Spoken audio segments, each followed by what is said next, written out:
Hey, welcome back, everybody, to another episode of the W Key Podcast. We are blasting live everywhere, as always, with you. My name is Josh, aka J Frosty, and my brother, Matt, aka Technique. We are your faithful co hosts for this wonderful little podcast we like to put on. So, from wherever you're listening, wherever you're watching, we really do appreciate it, and we're glad you guys are stopping by. It's kind of an interesting time in the gaming world. Got a lot of interesting things. Well, few interesting things. One thing I think that everyone's probably going to be well aware of. I would hope at least. But yeah, I mean, did you get in on the ground floor, Matt? Did you take it to the moon? Nope. I don't think anybody did really. Apparently, we'll talk about it more. Yeah. But yeah, it's just funny. I mean, yeah. There's a whole lot. I know, right? There's a whole bunch of interesting things going on with not necessarily video games themselves, but game related topics, and we're gonna cover it in this episode best we can. Neither of us are financial advisors or planners or really at all qualified. Or don't take it as advice. Yeah. Anything we might say. Yeah, exactly. So, we'll start off the way we always do. Hey, look at us. We're cool. If you're enjoying what we're doing, drop a follow, hit us with a like, subscribe wherever you are.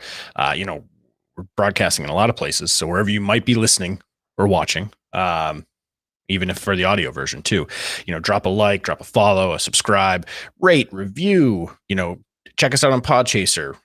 Really helps us out. Tell a friend, tell a family member. Word of mouth is really important too. It really helps us, reach a wider audience and grow the following for the show, which is really important. But in all honesty, we'd be doing this even if there was nobody watching. So just do it. Smile. Click it. You see docs. Yeah, his video things are always the best. And yeah, like I said, wherever you're watching, wherever you're listening, like, rate, subscribe, follow, pass it on to some family members. All that stuff's really important. Really helps us out. We're gonna go ahead and just cut to the chase, get right into the stuff. We don't really have a lot of we talked about some Star Wars stuff in the last episode before. We don't really have whole lot of that.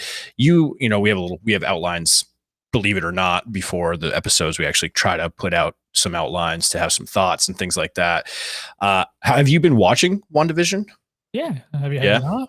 I watched like the first 2 episodes, man, and I understand there's a greater like plot behind it. It's just I was never a huge fan of like this, the 50s, 60s style sitcoms. And it's like, that's the only thing that keeps me going is that I know like this isn't what it's going to be.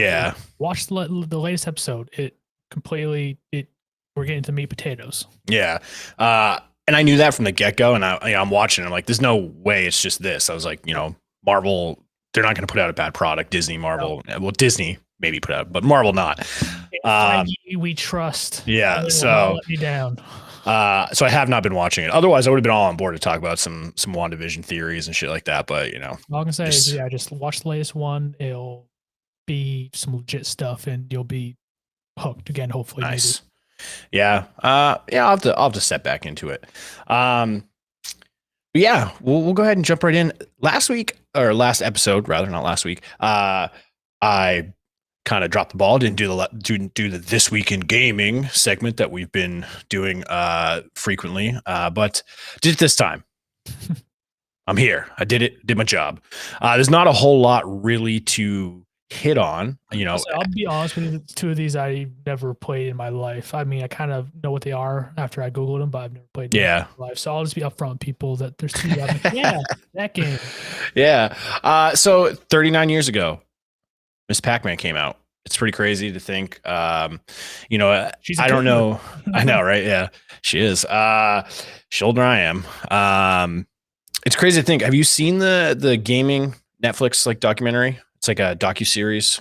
all about video games and the That's the gaming one industry and stuff like no, that. I remember you told me to watch it. I think I watched one episode of it, and I have not watched one since. Yeah, so it's really good, and they actually have like a whole episode on Miss Pac-Man, and it's Yeah. crazy. Like, it's just crazy to think uh, how gaming got its beginnings and like why it was created, and like because Miss Pac-Man was obviously created to appeal to women at the time Yeah. because gaming, Mario and stuff like that were out, and it was very male dominated, and so they had some forethought to be like, hey, for this really to be a big thing, we're gonna have to include the other sex as well, and so they created Miss Pac-Man, and it worked to an extent, but and honestly, it was a pretty big hit among men too. So I mean, I think just gaming in general, it was a lot of fun. It was a big thing back then. So yeah. So I thought that was great. I knew it was an old game, but man, 39 years, it's up there. Yeah. So I always see these old school like OG games, but yeah, they're old. Yep. Oh yeah. 13 years ago, Sins of a Solar Empire. So this is one that you probably don't know. The cover is familiar. Never played it though. So it was huge growing up into like real-time strategy games like Command and Conquer, Red Alert, Tiberian Sun, like all of those Command and Conquer style games.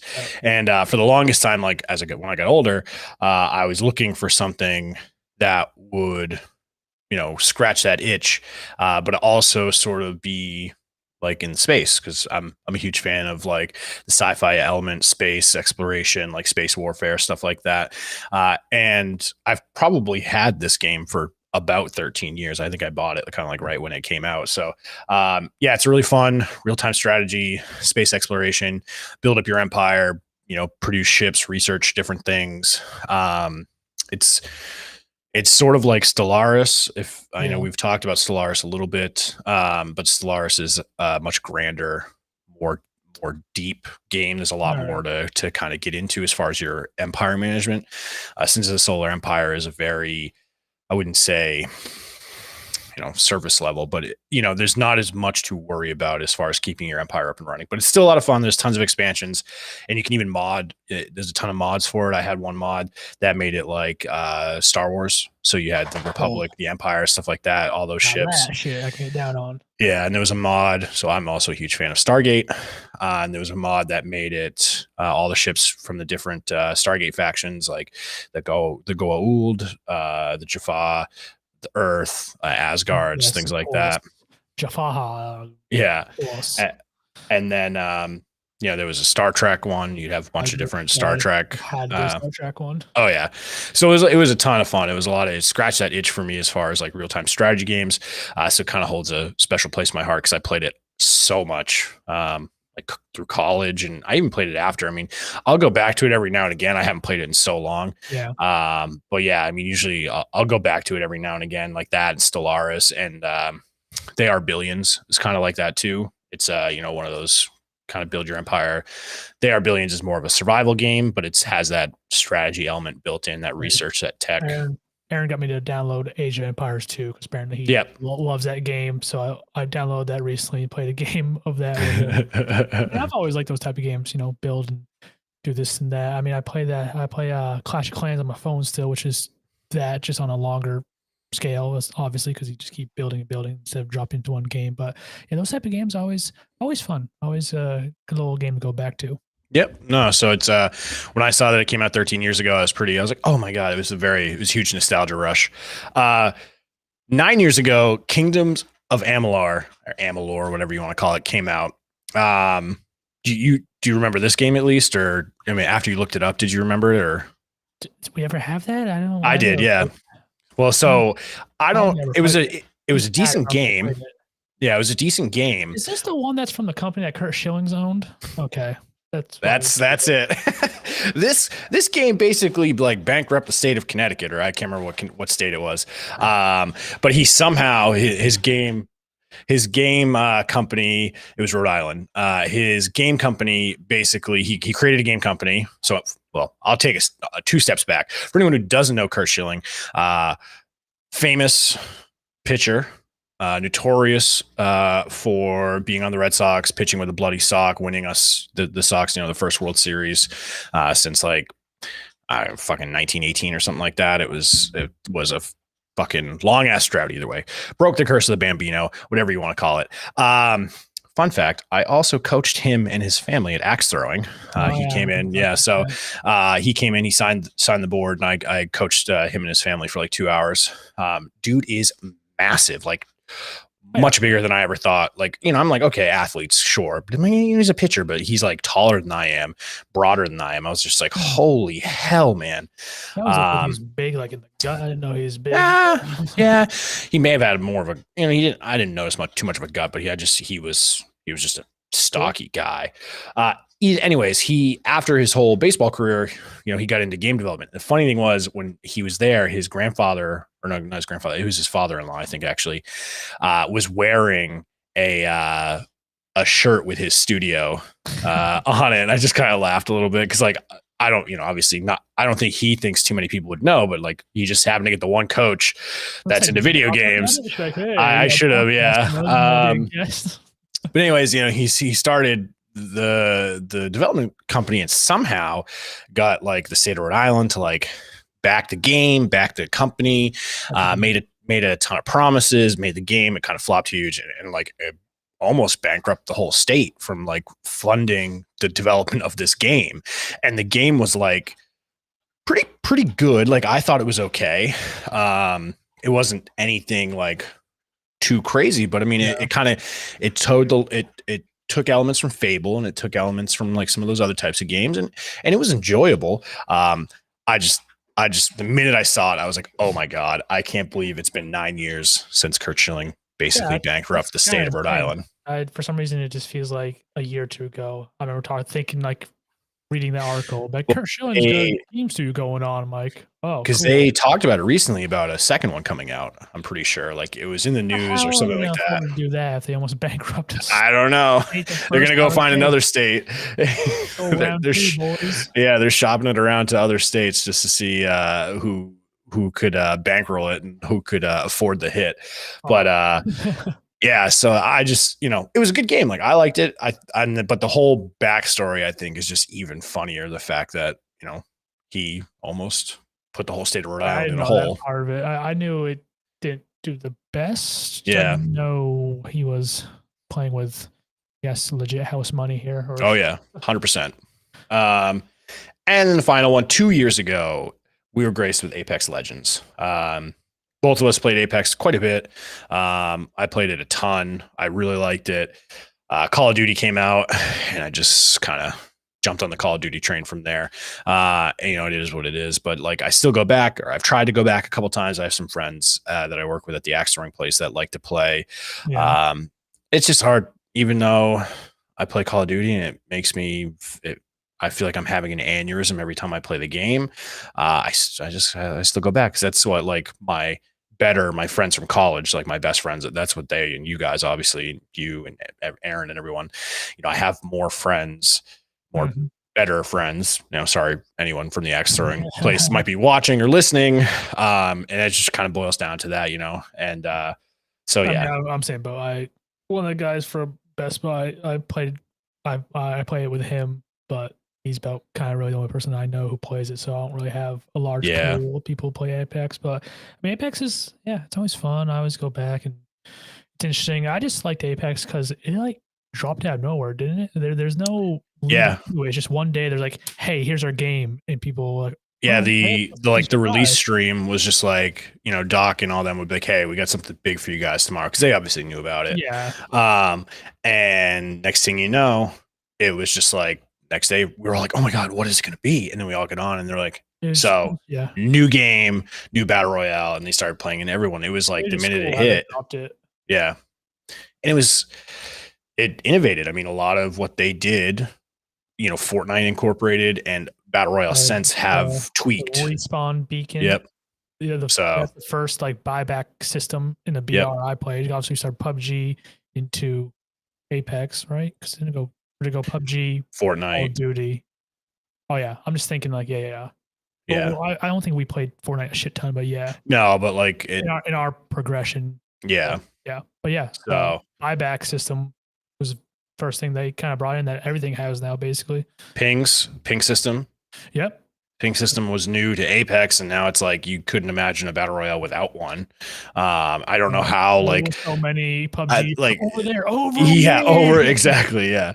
Like, I just don't know how. Like, looking back now, you're like, man, how did they ever make this game? How did they ever make battle royales without a ping system? Because it just is so ingrained in part of the game. And Apex were the first ones to do that. The movement system was different. You know, it was a champion based shooter and stuff like. So yeah, it was a lot of fun. In 2 years, you know, they just went into what, season 8, I think so. 7 or 8, something like that. Yeah. But they've released, like, I mean, what, 5 or 6 new legends. Like, I mean, they're still going. Downside is that people get hyped for legends they release, but it's not. You can't just access Yeah. them. You have to have coin or whatnot to unlock them. I don't like that. It'd be so much. That's how EA gets you. It'd be so much better if like, oh yeah, hype new champions coming out. I can play them. It's like, yeah, champions coming out. Let me buy them. Yeah. Oh yeah. No, it's free to play, so there's going to be microtransactions, and that's one of the ways they get you. So, yeah. So I mean, that 4 things. You know, some big things. Some of the bigger, you know, Pac-Man was obviously a big influential game. The Kingdoms of Amalur and the whole saga around that was a very big thing at the time. That was kind of, you know, that was pre, like, Twitch blow up, pre YouTube, all that. Not pre YouTube, but like pre the stardom and the mainstream nature that's come with the streaming and gaming industry. So to see a game related topic, or, you know, something about gaming on the news, you know, that was a pretty big deal back then. Most of the time it was negative, and this was a negative thing as well. And, you know, but it was there, I guess, you know. Yeah.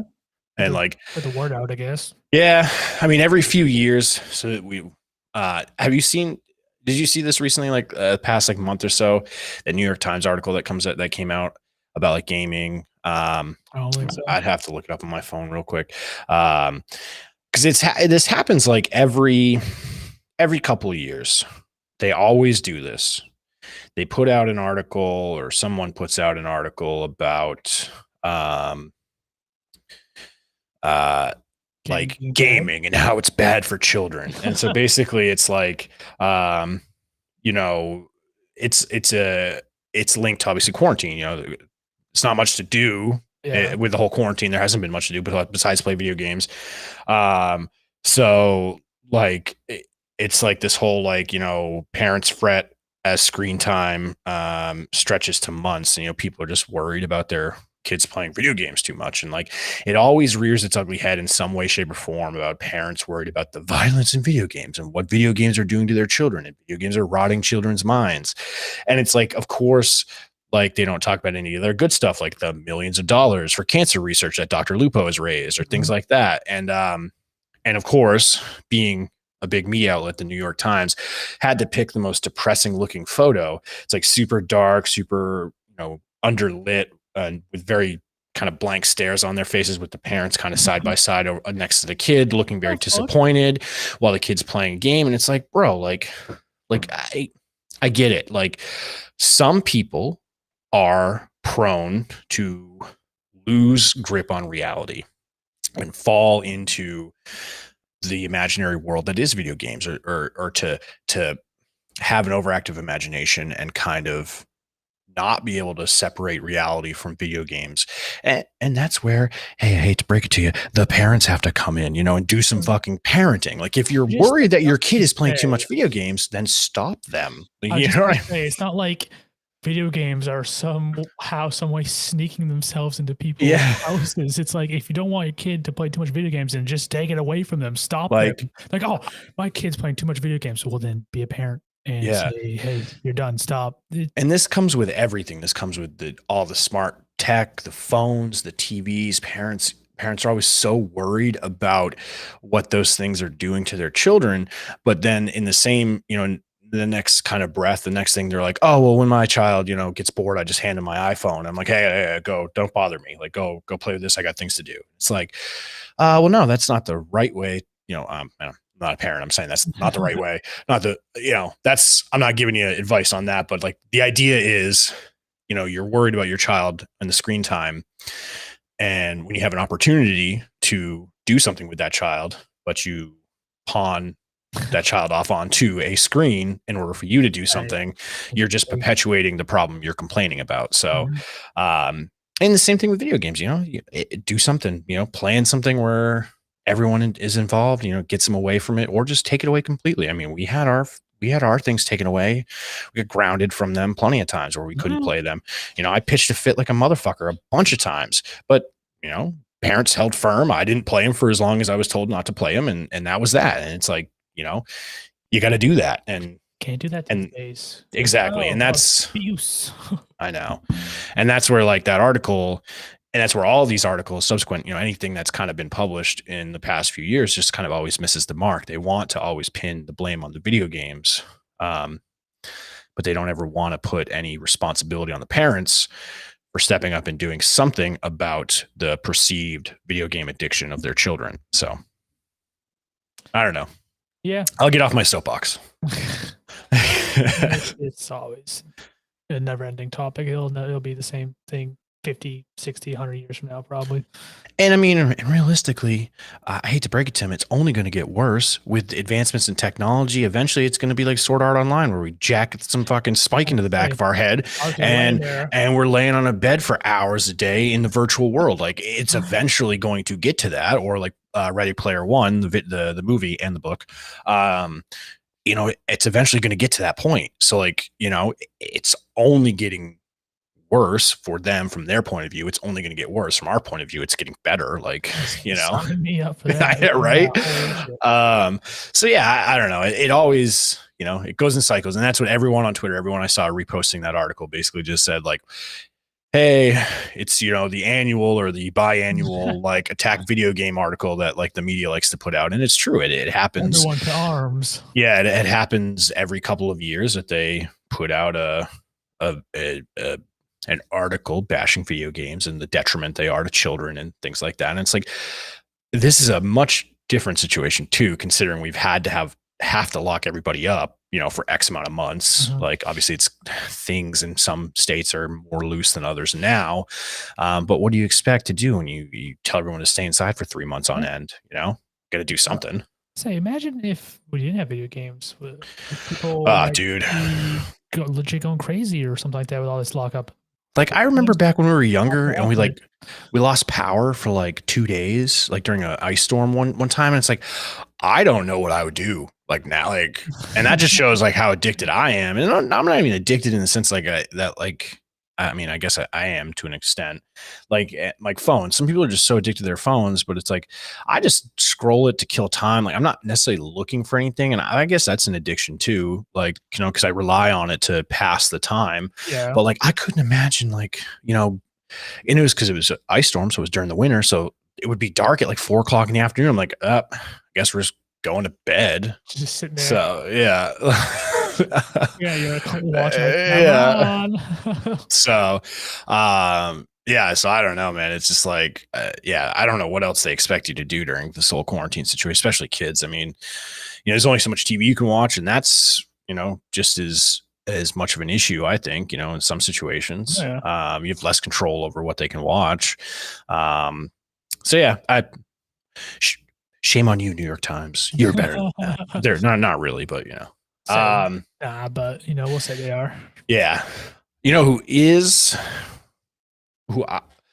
I would say they're better than this, but they are trying to prove that they're not. And that is Microsoft. For anyone who didn't catch it, because this is a very, very short, tiny window. Like, they talk about the 24-hour news cycle. This was like maybe 18 hours.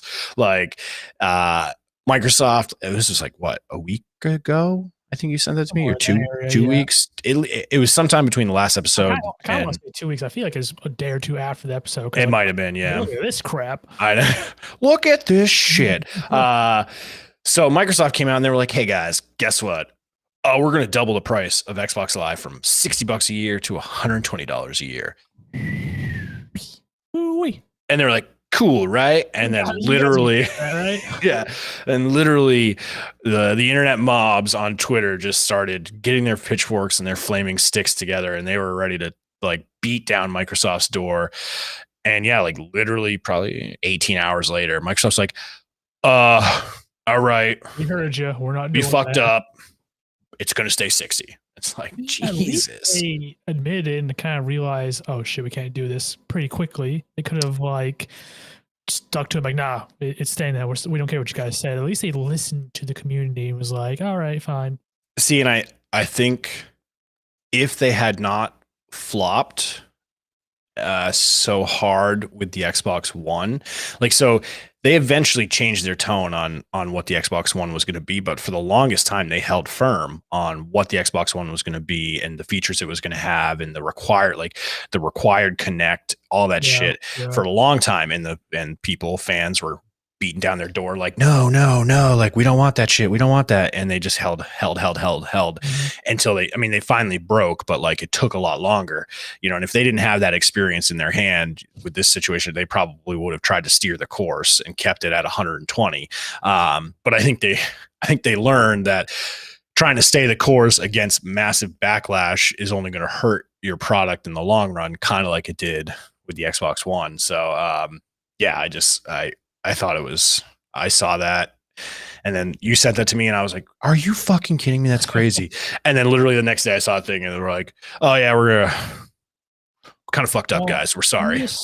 I'm wondering, so I just did some quick math because I know, because Aaron does this, I know a lot of people, you can buy Xbox Game Pass and an Xbox Live Gold like subscription like together. So instead of having like one or the other, and I think it is $15. So that a year is 180. Yep. So that's already over 120. So I don't know if they thought a lot of people are doing this combination already. So maybe they try to rise the base Xbox Gold to push people to get this combo deal. I don't know. There's that. And then my other thought was maybe they were planning on including Games Pass in that 120. They just got so much backlash they didn't get around to doing it, and they were just like, fuck, I guess we'll step back on it. Maybe because I thought about that too. Double out of nowhere, not add anything to it is fucking ridiculous. So yeah, I can see if they go 120 and say, hey, you get Xbox Game Pass, that's $60 cheaper than like what our friend Aaron is doing right now per se. Yeah. So that's good for people. That'd be nice. It's expensive, but who knows if that's what they wanted to do or not. Well, they definitely didn't get that far. They didn't get the chance to really explain themselves because down the road that far. No, because the mob basically kneecapped him and left him in the street to die, and they were like, all right, we're not doing that. I guess that's the woman a smart question as us, the mob. Like, she's like, okay, 120, what else do I get? What are you? Yeah. Or are we just doing 120 and it's the same shit? Yeah. We got us as mob need to ask better questions. We need to be a smarter mob, more intellectually driven. And then so there's Microsoft, and obviously, I wouldn't say Microsoft is any virtuous company at all, but I haven't heard much.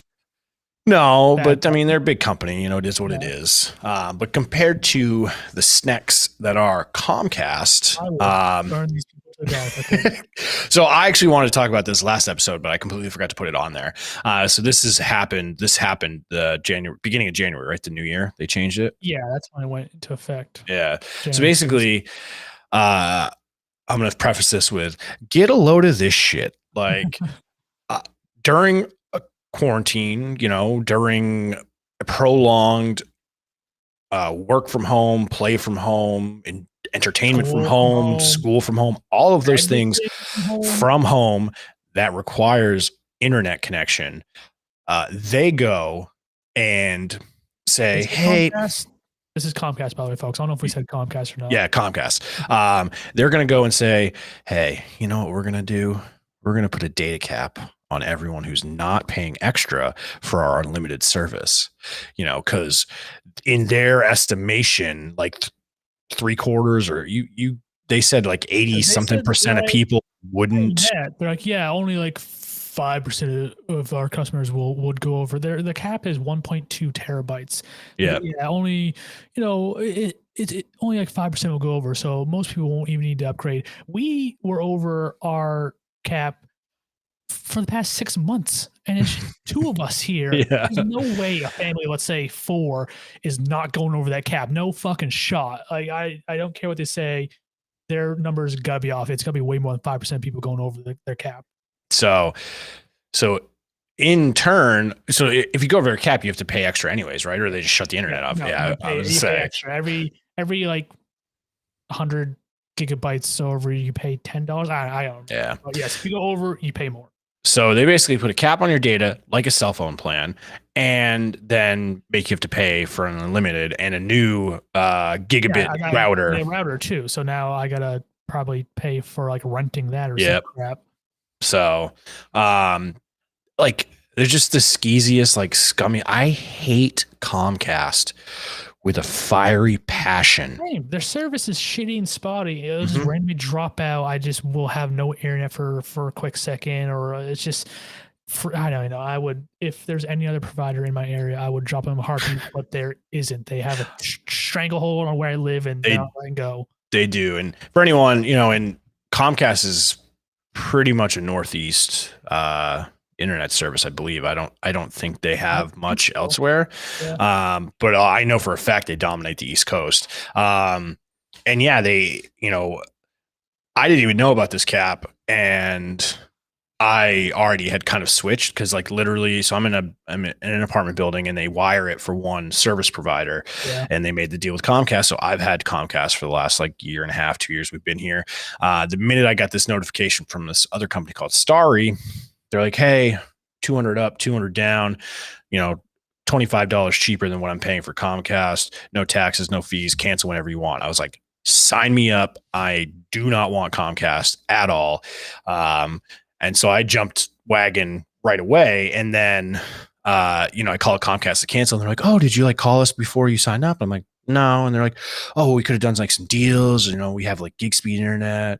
And then I was like, exactly. And then I was like, oh, like, well, how much? And they're like, oh, well, we could do like 200 up, 200 down for like $75 a month. And I was like, yeah, you can't beat them on price. And I was like, and to be honest with you guys, I hate you. Like, I don't like your service. I don't like your internet. Like, and they're like, okay, so you want that process for today, that cancellation? And I was like, yes, please. So like, I hate them so much. When I went in and like upgraded my service, they like had a quick questionnaire thing at the end. Yeah. And some things I wrote like one on, like, whoa, why'd you come here, or some crap like that. At the end, you can write a little message, and I wrote like a paragraph. I'm like, we're here at home, blah, blah, blah. And we're in a pandemic, a lot of people working from home. And what do you guys do? You go and put a cap on your thing. Like, be civil human beings. You guys suck. I would drop you a heartbeat if I could, blah, blah, blah. I just went off on a tangent on my little comment section. Yeah. No, it's true though. Like I had RCN for a while when I lived in Watertown, and for people who are on the East Coast, you might know RCN like comparatively considered trash to the other ones, but I liked it a lot more in Comcast, and it was cheaper. We had Fios when we lived in Belmont, and that was awesome. Fios is like Verizon, right? The best, yeah. But I mean, you pay for it. But the fiber internet, it's the way to go.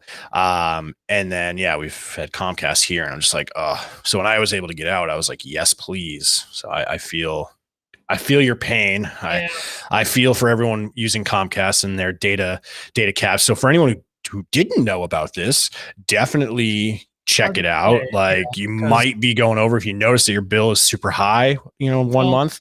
They'll throw you a bone, and you have like 2 months. Like, I think this month, February, if you go over, you get like they kind of wash it. Like, oh, we know it's going to take some time to get used to. So if you go over, we'll cover you for these 2 months. So they're kind of being nice there. How nice. Yeah. They're so honestly, nice.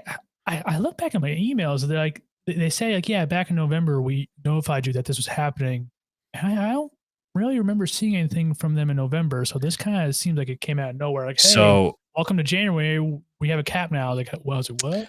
So they probably emailed your Comcast email account. When you sign up for a triple play like that, you get a Comcast email account, and they all know that no one uses that email account. So like, yeah, we told you about it back in November. Yeah, they sent you to this like fucking black hole that is the Comcast email, like, so yeah. Either way, they're snakes. They're kind of scummy. Right. You know, it is what Look it out is. for it. Check your Yeah. bills, see your usage, because I remember looking January 16th, halfway through a month, I was over the limit already. Yeah. So, I mean, and you do stream, you know, there's some extenuating circumstances there. But that uses your upload speed. So I don't like they have a cap on your data for like that or not. down. Yeah. So either way. And like I said, it's two of us here. Like, yes, I work from home and I stream 3 days extra, but like you have a mom, dad, and 2 kids. I mean, if you're major binging You're like fucking content, that. I mean, yeah, yeah, we use. You're going way over that. There's no chance that it's only 5% go over this crap. yeah. So either way, they're pretty scummy, and you know, there's some other. We're gonna transition. We're gonna take a little bit of a step away from video game, the proper, what I would call video game proper, like the video games proper world, and we're gonna step a little bit into the world of stonks. Stonks, dude. Stonks, bro. So if you've been living under a rock, you may not know that currently the price of a GameStop share. Actually, I don't know. I should have looked it up. I can get it real quick. Now. It was like 188 last I checked. It's took a dive today. It started like 300. It's at 189 right now. Yep. So, but I mean, last Thursday, $2 at one point. The 52-week low. So yeah, it is 257 at some point. Yeah, not too long ago, and the high was $483. I would say last Thursday, last Friday, it was about $400. Yeah. So GameStop, like it's a meme of a company. Like there are so many like it's an outdated business model. When it comes to video games and in the video game world, very close to going under at one point. I mean, I mean, this isn't going to change it. Like that's the one thing people don't realize, or I guess fail to realize, is like just because their stocks are over $400 a share, it's not going to save anyone's job. Like stores are still going to go under or close. People are still going to get fired. That's not changing that fact. It's just making people rich. That's really all it's doing. And either way, you know, there's millions of memes out there about the trade-in process and the value you get for your trade-ins, because you'll literally buy like a game. Say the game came out yesterday, you'll buy it, maybe you play through it, you beat it, or you didn't like it, you bring it back in, you bought it from that GameStop for $60, you bring it back in, and they're like, I gave you about $350, and you're like, what? Like, you know, and you bring them, like, I just love the ones where it's like you see like in the picture they have like stacks and stacks and stacks of video games, and they're like, yeah, it'll be about 78 cents. And you're like, what? I mean, and they're like, we'll give you $15 if you use it for in-store credit. And it's like, oh my God. I mean, I guess you could say this is just like karma. Like people who have been fucked by GameStop trade-ins, and now if you were on the bottom floor, you're just rich as shit from GameStop. So GameStop, you've been fucking me for years. I know. Trade-ins, and now you give me money. So the funny thing is this actually was the guy who's credited with kind of starting the movement, or not movement, starting the whole, you know. So I won't call it a movement, because the fact of the matter is it's the process called short squeezing. And hedge funds and brokers do it all the time to stocks to make themselves rich. And I wouldn't say finally someone else has caught on to it. I would just say that now with the power of social media and the internet, you know, and so many people being at home, someone was like, oh shit, like, yeah, they do that to a bunch of these stocks. And they kind of went on to this Reddit forum called Wall Street Bets. And they said, hey, you know, this is what they do. This is how they do it. This is what they're currently doing to GameStop. Get in. If everyone jumps in, like, we could make a lot of money. The guy who's credited with doing that is actually from Massachusetts. So yeah, he turned, I was reading, he turned like 53,000 into 46 million. Yeah. So like, holy shit, man. My fucking God. Yeah. Trade in there. I know. Right. And so it's crazy. Cause like I said, so this whole shorting process is something that hedge funds do all the time. Basically, you know, they see a stock that they think is going to tank, you know, and not saying that games, like I don't know why they wanted to do it to GameStop, because it's not like GameStop was super high before or to begin with. Yeah, like I said, like $2.50. Yeah, and so, but like they do it also to kind of, The they do it to kind of also like force companies into bankruptcy as well, because like they tried doing it to Elon Musk and Tesla like 4 times. So that's why Elon was so ready to jump oh, in so and that's why say he's "F you, hedge funds," because they hold tried the to do it to, line. yeah, they tried to do it to Tesla like 3 times. So anyway, like they can like, so it's a way to make money. It's sort of a way to force companies out of business as well. But either way, the whole process sort of started. So GameStop picked up a little speed because they put the owner of Chewy, or the CEO, or the founder of Chewy. If anyone doesn't know, Chewy is like a internet delivery service for like pet food, pet needs, and they're great. They're a fantastic company. Just look them up online. There's tons of like glowing reviews, and the things they do for pet owners and pets is crazy. So the one of the CEO, like I said, of Chewy, is now a prominent member of the board of GameStop, and they're planning on transitioning their business model to an e-commerce, more online based, less brick and mortar stores. So that kind of started a swell of interest and like hopefulness around GameStop, and that's kind of around the time people started to buy into it, and that's kind of when the shorting, I believe, started. And either way, like what happens with these hedge funds and these brokers is they basically borrow shares from people, from someone else, from other brokers, from the company itself, maybe, and they sell those shares for the going rate. So say when they borrowed the shares, it was $5 a share. They borrow it for $5 a share, and they sell it. I don't know if they sell it for, they may sell it for more. Like I said at No, the beginning, I'm not a financial, and I'm just learning about all this kind of I think recently because I wanted to look into it. they get it for free. They borrow it, and they sell $5 with a Yeah, hope that it'll tank, and they'll go, okay, because they'll eventually have to give it because back. So they'll go like, yeah, okay, I'll buy that back from you for $2.50. So then they pocket the 250 because they yeah, obviously sold for 5, bought for 250, yeah. gives it back to them, and they pocket 250. And so $2.50 doesn't seem like a lot of money, but we're talking about on like the Making order of a like lot, millions of a shares, lot. because I can actually look it up right now, because it'll tell you, like when you look up any of these companies, it'll tell you the The volume, the volume that's on the market. 37 million is what it's saying right now for GameStop, I guess. Yeah.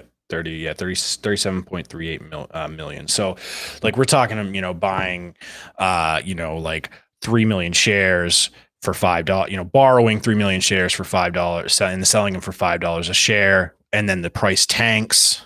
Cause that's what, they're buying them, and they're shorting it in hopes that they're basically sucking up the volume so that like the price drops, because there's less confidence in the shares or whatever, and then they buy them, like I said, like Matt said, for that $2.50.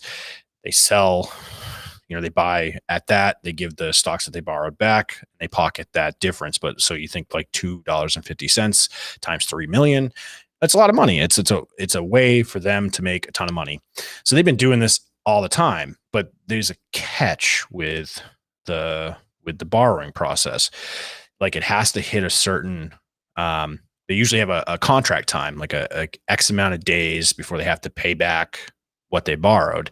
But then in some situations, there's also a value per share limit too, because that's what's sort of happening with AMC. They were saying like, hey, if it stays above $10, all of those shorts become due, and it's going to skyrocket the share. So either way, we're looking at GameStop from a time perspective. That I basically, the Wall Street Bets got into it, said, "Hey guys, buy, buy, buy, buy, buy." Let's say, It's is gonna. there some certain point in time where like, is there a date Yeah, that there was a people date look at, basically. like, hey, this is when they need to get it all back? Yeah, and so basically they were like buy, buy, buy, buy, buy, and a bunch of these random fucking hillbillies and nobodies and regular people, calling them stonks instead of stocks, bought a bunch of GameStop stock, and it brought the price up, and it made it look like it was obviously more desirable, and yada yada yada. And then the time came due for the hedge funds to give their stocks back, their shares back that they borrowed, and because it was incredibly high, they had to buy it for that higher price, and they lost like billions, and then it further shoots the price of the stocks up. So I mean, at one point, like Matt said, you get into it for $2 a share, and at one point last week you sold it for $400 a share. Like, and that's how the guy turned 53,000 into 46 million. So like, obviously you have to buy a lot. Like, when we say you got rich on it, you can't just buy like 2 shares and you'd have like eight. $2 to $2 million. Yeah, exactly. You have 8. You would have bought them 2 shares for $4, and then you turned it into $800. Like that's still a pretty good return. But that's not, to some people $800 is rich, but that's not the level of rich we're talking about. We're talking about people buying hundreds of thousands of shares and making tons of money off it. So I know I probably messed up some of the explanation, but probably. But basically that's what happened somewhere in there. And so you've got all these people buying GameStop, and now AMC is the big one. People are holding on, trying to do the same thing to AMC, or they're trying to do the same thing to AMC. But it's just crazy, man. Like, who would have ever thought that like games like there? And I saw it on IGN today that there's supposedly 2 series in development about this whole saga, like the whole shorting movie. I think I saw something like that. It's like crazy because I mean man. It happened out of and that's basically what Wolf of Wall Street was. So the movie The Big Short about the housing market, and then the Wolf of Wall Street was basically were movies about what this process is like. Doing what this process is, and and I just love. I saw a like an Instagram video or something, and it was, because it was all over the place, and there were people on the news outlets like Fox and everything like that, like talking about it. And they were like, there's this old guy, and he was like, he was like, it's an attack on the wealthy, and he was like, wealth equality, like all this bullshit. And I'm just like, look at all these fucking rich billionaires pissed that they're getting beaten at their own game. Like, they set this game up to keep themselves wealthy, and now the layman, the everyday Joe, figured it out, and they're getting hammered, and the regular people are getting rich, and the fucking rich people are up in arms, pissed about it. Hilarious to see how mad these fucking rich people are. Like, I got 2 boats to pay for. How am I supposed to do that? These guys are taking my money. You're like, fuck off, dude. Yeah. And so and I from what I saw, I think at least 1 or 2 actual like billion-dollar hedge funds went under because of this, because like of the money they had to dish out to cover the stocks that they borrowed, the shares that they borrowed of GameStop. So it's insane, man. It like, I was watching it, and like, I wouldn't say that I was cued in any quicker than other people, but I mean, we're, I'd say me and you are on Twitter quite a bit. Like, I think I remember seeing this like at least 3 weeks ago, probably, like some mentions of it here and there. And I was like, I'm not in the stock market at all. I don't do any of that shit. Like, I had literally had to watch a few YouTube videos to figure out about what the process was in order not just to explain it to you guys, but so I could understand it myself. And so like, and I remember seeing stuff, and the next thing you know, it's like, it was $4 a share. Now it's $400 a share. And I was like, oh my God, like, who would have ever thought you could get rich off GameStop? Because I only ever went to GameStop to lose money, on trade-ins. Before I got it like explained to me, I'm just seeing all going on. I'm like, how the hell does a like failing company just skyrocket in price? And then obviously, you learn what's going on. I was like, oh, okay, now I see it. But yeah, just stock market is a weird place, man. I'm just like, I don't understand how failing company is just making people rich. Exactly. And then totally, related to the whole GameStop stock thing, but very unrelated to video games. Like Robinhood, a very popular trading app so we're considered retail traders. So people who are not brokers, people who are not hedge funds, those people can trade after hours as well, which we can't. We, the everyday person, are considered what they term as retail investors. We can only trade during the business hours of Wall Street, which are like the market's like 9:30 to 4, I think, like something like that.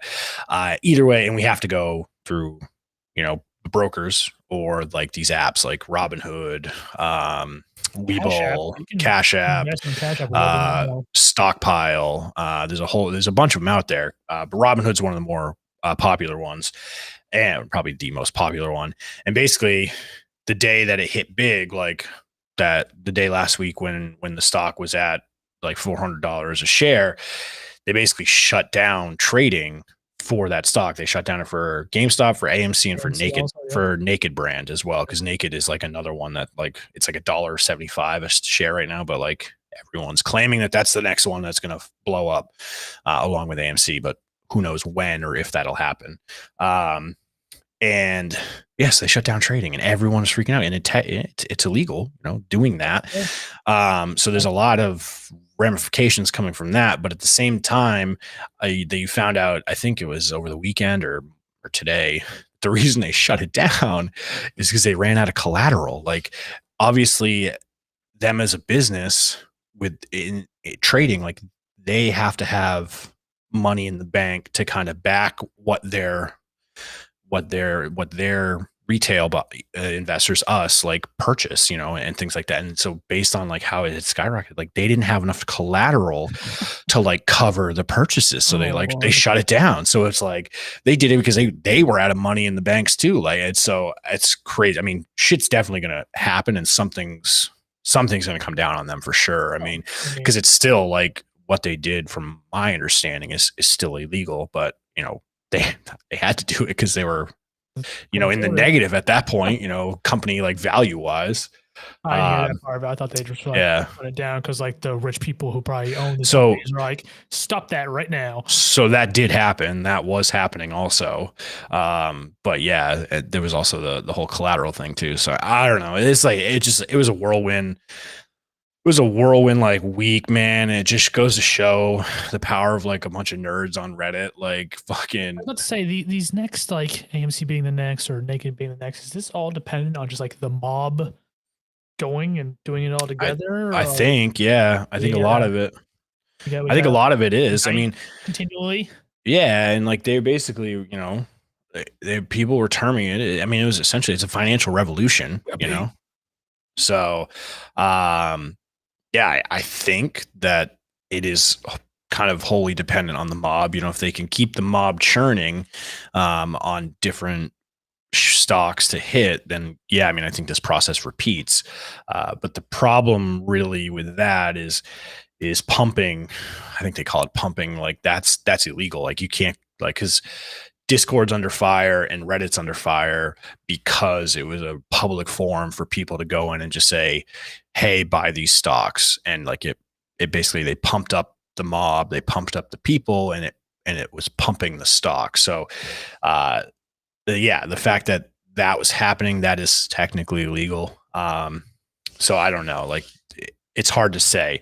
I'm assuming it is still wholly dependent on the mob, but like I was saying, you can't just go into a Discord, because Discord and Reddit are under fire. Because you can't just go into Wall Street Bets Discord and say, hey, go into the public chat and be like, buy GameStop, because like that's what they call pumping, and that's illegal, or I think it's pumping, or whatever the fuck it's called. But so like they can't, like, yeah. So I think it's dependent on the mob. If the way I look at it is, we are currently the Civil War reenactors from South Park, drunk on butterscotch liquor, making our way throughout the cities, the states, trying to retake the Civil War, and the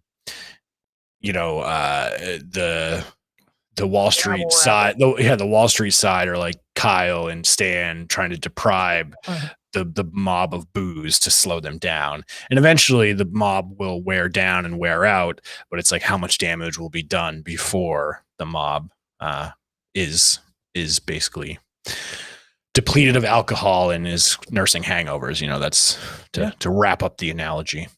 So see how this ends. But yeah.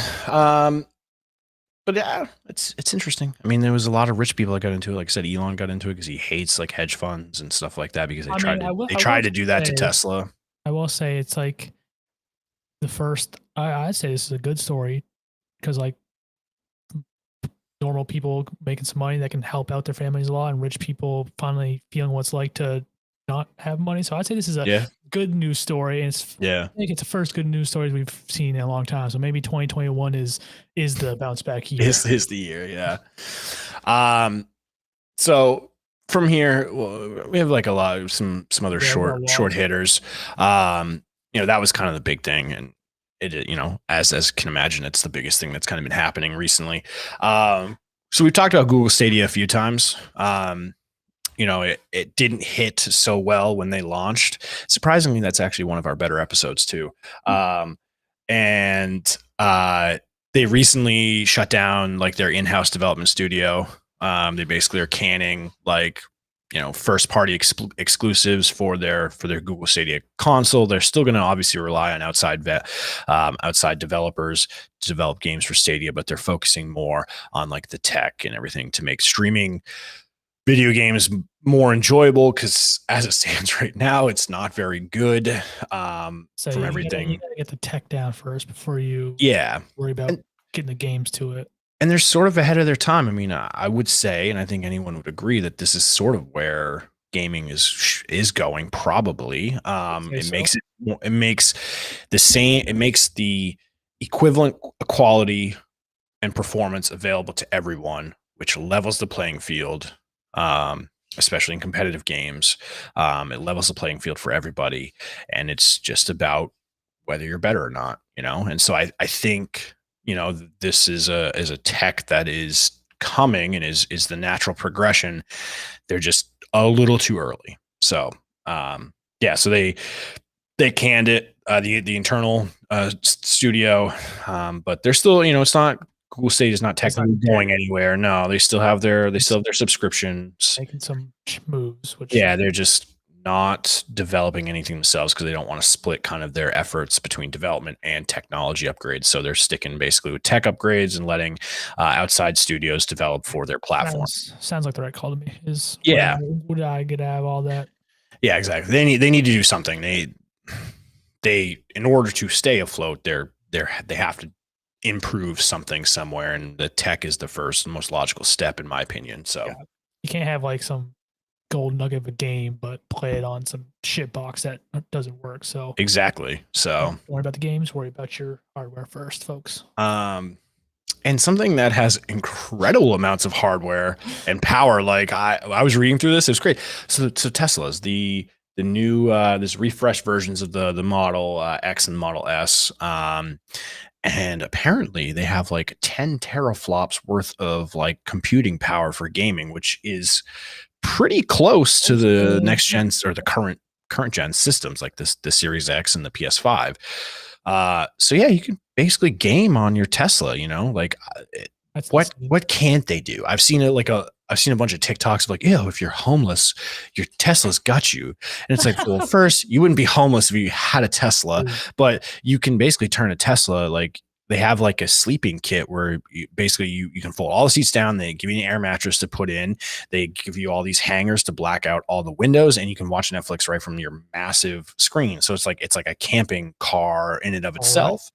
Obviously the battery is the thing you got to keep an eye on, but like, Tesla does a lot, and the whole self-driving thing, like, obviously as that gets better, it's going to be kind of cool to be able to like, I've said this about the whole I've said this about the whole self-driving car thing. Like it's going to eventually, like, I would imagine it's going to de-densify the cities. Like there's going to be less people in the cities, because if you can move an hour and a half out, like people don't want to do that now because they don't want to drive themselves. They don't have to wake up earlier, drive themselves, and then drive, back or whatever. But it's like, if you can wake up, do your thing, shower, get in your car, and your car self drives you to work, and you can sleep on the way in, or do work, or because basically you could do part of your 8-hour workday on your commute.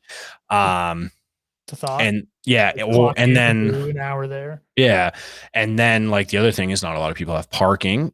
Basically you get to work, you tell it to go home, it goes home, and then you say, come pick me up at 4:00, and it'll calculate the route and leave in time to come pick you up at 4:00. You hop in it and you do whatever you got to do on the ride home, relax, nap, play video games. Like it's going to change eventually. And this is pretty far out. Yeah. I would say it's going to change the landscape of obviously the country, and it'll eventually, like I said, not drive people out, but like people will realize that they don't have to be within a certain distance of the cities, because that's obviously where most people work, or in Yeah. more major populated areas, because of this possibility.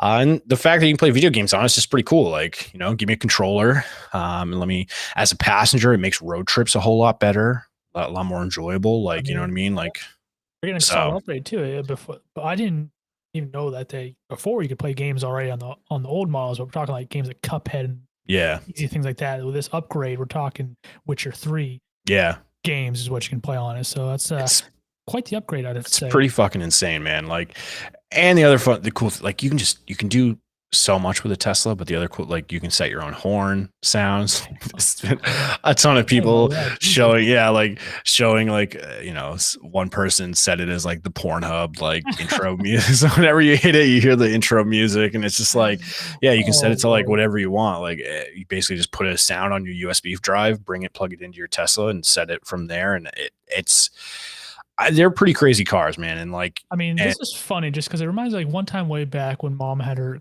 Jeep Compass. I remember we were gonna drive. I honestly want to say to go see you in college. I don't know. We're driving somewhere far, and I think this is when I first learned about like this.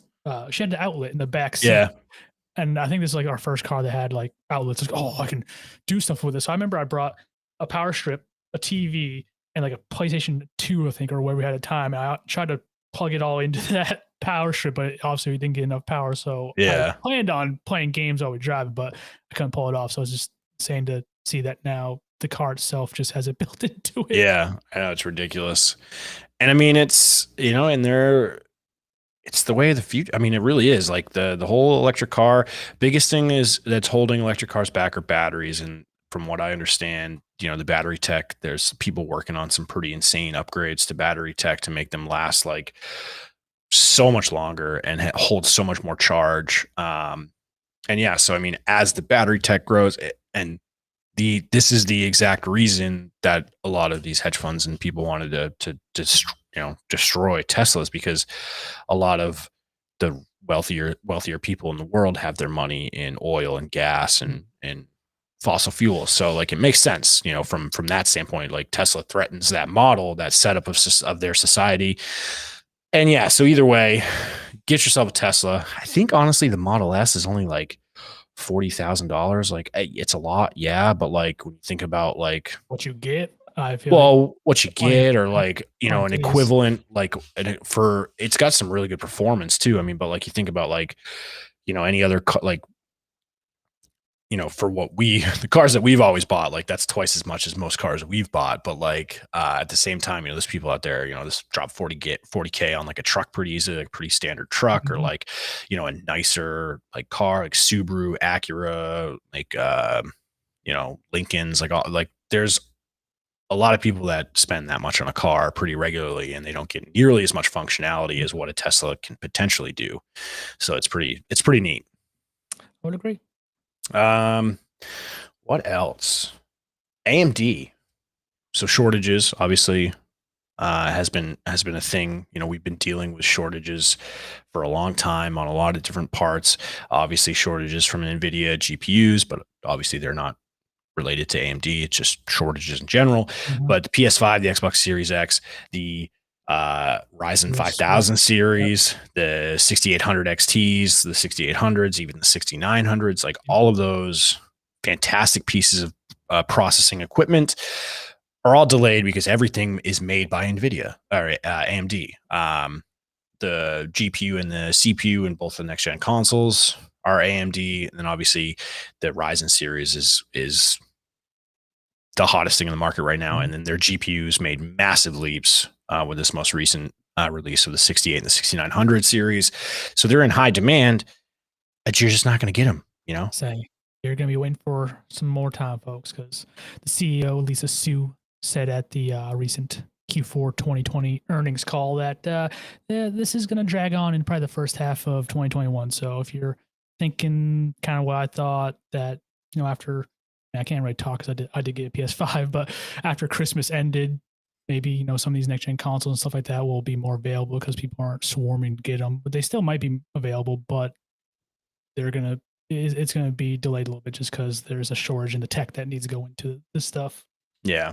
So it's tough news. I mean, because I know a lot of people, a lot of people are looking to get their hands on the next gen console. A lot of people are looking to get their hands on the Ryzen CPU. A lot of people are looking to get their hands on the 6800. I got my PS5 from GameStop. Shout out.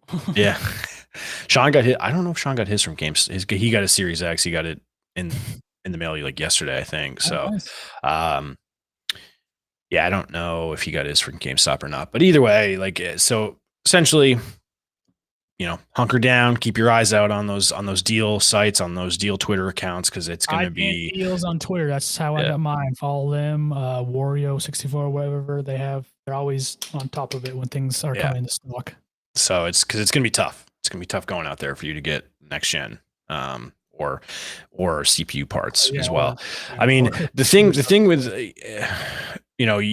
in this situation, you'd probably I'd lean more towards a next gen console because they're not going to price gouge the crap out of the next gen consoles like they can and like they are doing with the CPU parts. Like, the shortages are so real that like they're charging, in some sites, like a Newegg is charging like $700 for like a 3070. Like, obviously they don't have it in stock, but like some of the third-party manufacturers, like if they do ever get in stock, they're like, oh yeah, that's $750, and they really I don't know if it re-released or had some back stock of some of the 20 series, and they're selling those for like $300 more than what they were when they came out, and they're inferior in every way compared to like the 3070. I understand 3070 being jacked up, but like if you bring out the 20 series, you can't bring those up too. That makes no goddamn sense to me. Yep. And then and then the 6800 and the 6900 series, like those made massive leaps, and like they're pretty on par. Like the 6800 is pretty much neck and neck with the 3070, and it's $50 cheaper, I think. Yeah, I think so. Either way, it's either 50 cheaper or 50 more expensive, but $50 more. But it's like it's right there and or beats it in some cases. So it's like either way, it's doubled onboard memory. I think it has like 16 gigabytes. The 3070 only has 8. Yeah. So and then NVIDIA, outside of AMD, I mean, it's impossible to get anything NVIDIA, and then they're also releasing a 3060 16 gig. Like they're releasing a 16 gig 3060. I don't know, because they already have a 3060 Ti, and I think it's a 3060. It might be a 3060 Super, like 16 gigs. Either way, it's like, I don't know why release a 3070 with 16 gigs. Like that would sell much better. But either way, it's components, systems, everything is a mess right now in order to get your hands on. It's just not, Hey, at this point in time, I think people are used to it by now. So yeah. So when you see the deals, jump on them if you can. Obviously, don't put yourself in a financial hole just to get an next gen system. Obviously, winnings and using to buy stuff off of GameStop. winnings. Because I mean, that's exactly, you essentially won a lottery by chance. Yeah, take your GameStop Stonks winnings and invest in some new hardware. Yeah. So first half of 2021 is still going to be sparse for those things. And the final thing, real minor. So we've talked about it in the past, but the Hogwarts Legacy game. I'm super stoked for it. I know a lot of people out there are. It seems like a really cool premise, really cool. Like the world of Harry Potter is really interesting and really exciting, I think, to me. Unfortunately, it's being delayed to 2022. Development obviously has hit some roadblocks and whatnot, so they're pushing it back. Yeah, I mean, every single game that's been coming out this year or last year has been delayed. So yeah, and like you figure, and I always go back to it, like Anthem was a major slap in the face to like game developers, like, hey, like we better have our game like more polished, ready to go. And I think for a little while, game developers kind of really followed that creed, that rule, and then Cyberpunk came out, and it's just another rude awakening that like you need to have it done. You need to have it polished and functioning. And with the next couple years, there's going to be support for both systems, the old gen and the current gen.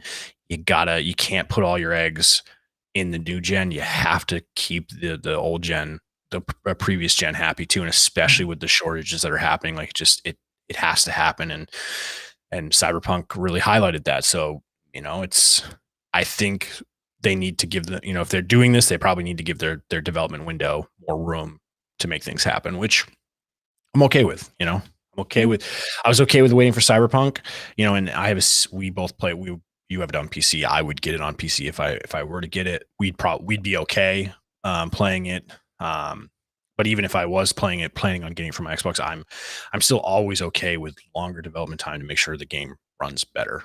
So. I agree. I just want it to work as well. So, and something else Harry Potter related.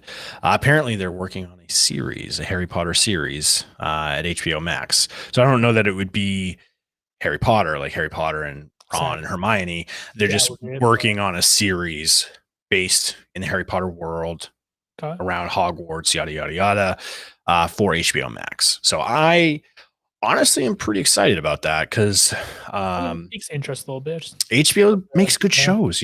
They're like, we just finished watching his Dark Materials. Kat did a long time, like a while ago.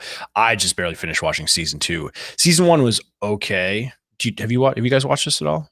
So it's based on the Golden Compass. I'm thinking about adding it to our so you remember, but I haven't you remember the movie The Golden Compass back in the day with the polar bear, the talking polar bear and everything? Yeah, I don't remember much, but I know what you're talking about. Yeah, so those are based, that movie and then his Dark Materials are all based off a series of books. And so they basically, did it into a series. So season 2 just finished, and season 1 was all right. It was good. Season 2 is much better. So I mean, with everything HBO does, the series that they make are usually top notch. So I'm pretty stoked for this Harry Potter series. They don't HBO is a good choice. They make good shit. So Prime too. I mean, listen, if anyone's looking for a great, like, very true to science and just really enjoyable, like, sci-fi space exploration show, The Expanse on Amazon Prime Video is so good. They're in their 5th season right now, I think. My only problem with them now is like what they did with The Boys. For some reason, internet shows went from having to wait every week to getting a massive dump of a season, binging it all. And now they're going back to, like, they'll dump 3 episodes right when it premieres. And then it's weekly after that. So I'm like, fuck, I want to watch it all in one go. Like, not all in one go, but I want to have all the episodes there. Cause it's like, you get caught up and you're like, I gotta wait a week. Like, damn it. So, I kind of hate that they're doing that with some shows, especially on Amazon Prime. Cable with extra steps. I know, exactly. So anyways, check out The Expanse if you're looking for something along that lines, but also be on the lookout for the Hogwarts or Harry Potter series. I don't really know what they're going to call it yet. And they're working on, Game of Thrones prequel stuff, like Targaryen, a series focused on the Targaryens, the rise and fall of the Targaryens. Yeah. And which I've read the book. They have a book out, like the Blood and Fire, I think it's called. And it's, like, super interesting. Just the kind of legacy and the history of the Targaryens. So it's that should be some good shit. Yeah, so I'm pretty stoked for that because, I mean, I know a lot of people love Game of Thrones, and I loved Game of Thrones until the last season. Like, Kat was talking about rewatching, and I was like, I mean, I can't, because, like, you'll get into it and you'll watch, like, the first few seasons. You're like, man, this show was so good, and they just butchered it at the end, and it's like, oh, like. So I have a hard time, like, wanting to get back into kind of rewatching Game of Thrones because of that, because it's like just PTSD all over again, like how badly they ended the show. Exactly, yeah. Anyways, that'll do it. That's it for us tonight. Some interesting things. Obviously, we talked a fair bit about the Stonks. But it's a cool, interesting thing, and it is gaming related to an extent. But we also want to bring some info, so you can get some big brain stonk plays going on out there and make some money. Well, late for GameStop, but yeah. Well, yeah. Look out for the other stuff. Look out for those other shorts as they call them in the stock world. Either way, we really appreciate you guys hanging out with us. If you're watching the live stream, cool. We appreciate everything. We appreciate you guys hanging with us the whole time. If you did the whole time, great. If you didn't and you popped in, maybe you're catching us right now. We thank you for stopping by. Like I said at the beginning, like, subscribe, follow, share the podcast with some friends, some family members, especially if you're listening to the audio version, because we are on every major podcast platform. You name it, we're there. So share us with a friend, family member. If you're listening to the audio only version, something else that you can do that's really helpful to us is going over to podchaser.com, rating, reviewing our show or individual episodes that you may like. That's really helpful for us. They're like the IMDb of podcasts. So a lot of that stuff is pretty helpful. Helps get us out there in front of more people. If you guys want to, you can follow the show on socials, WKey Podcast, at W_key_podcast. That's pretty much what we are everywhere: Twitter, Instagram, Facebook. Those are the major ones we use. Me, I have a Twitter.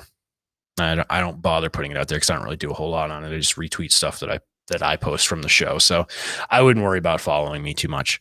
Matt, why don't you hit them with your socials, and like we always do, and we'll get out of here. Let's see. We have Technique on Twitter. Also, don't use it a whole lot. Technique TV on Instagram. I shout out to my wife. We got a new camera, and she's been using the fuck out of it and posting a lot of stuff there. So that's where I'm seeing a lot of growth. So I guess Technique TV on Instagram. Check that out the most, and stream over on twitch.tv/Technique Monday, Wednesday, and Friday. And just quick side note, actually on Instagram, remember Boom, that replay thing that Doc had?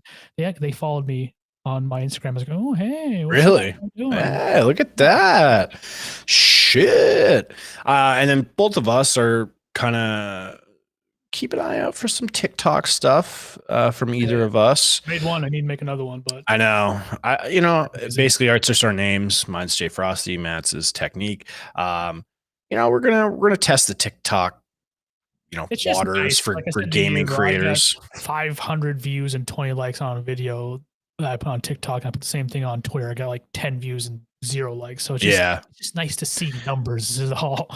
TikTok is very, very much more discoverable than any other social platform, as long as you're gaming the system right and you're doing, it is a system. You have to know how to do it. But we're hopefully like I said, we're gonna try that out and see what the short form content. We have some thoughts and plans for some funny short videos, Warzone related at first, and then obviously we'll probably branch out. But so keep an eye out for that. So if you're on the talk, I don't know, they call it the talk, like they call like Instagram the gram, or the Facebook the book.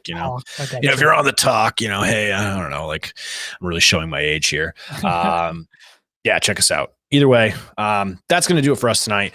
Thanks so much for sticking around. Thanks so much for listening to the audio version. Thanks so much for the support. We really appreciate it. Oh, actually, quick side note. I've had 2 of my friends, Matt, be like, yeah, I just kind of stumbled upon, like I was listening to an episode, and you guys sound great. Like you guys sound like you've been doing it for a really long time. Like you guys sound like radio. What? It's just our setups. I know. Yeah. They're like, yeah, you sound like you've been doing it forever. Like you sound like you're like almost like you're like radio voices. Like they're like, you guys have like really great podcast voices. I was like, oh, thank you. Like I really appreciate that. So for any of our friends who may catch this episode, if you guys, no, I'm really glad, it's awesome to see that friends, they may not enjoy the gaming content necessarily, but it's enjoyable to see that they're listening to it, here and there, and they've got positive feedback. That's always good. The worst thing you want to hear is like friend or family member being like, man, your shit sucks. Like, I ever say that. No, well, you never know. I mean, we have some friends that would probably say that to us. So maybe. So yeah, either way. But all right. Enough of that. We'll wrap it up. We've kept you guys long enough. That's it for tonight. Thanks again so much for sticking around, for watching, for listening. And always remember, you can't spell win